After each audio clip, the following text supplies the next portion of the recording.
22 पाच कौन पे 22 पाच जानी पन्नो 22 युक्त ईश कौन 22 युक्त ईश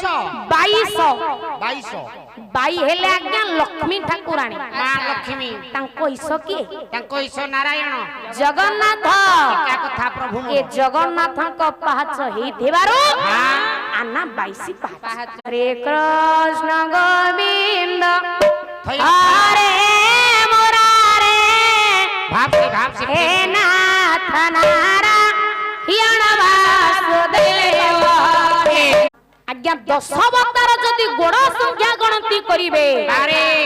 तेबे पाइबे 22 आज्ञा ए जो पदटी ए पदर जदि गोटी गोटी करी अक्षर को गणति करिवे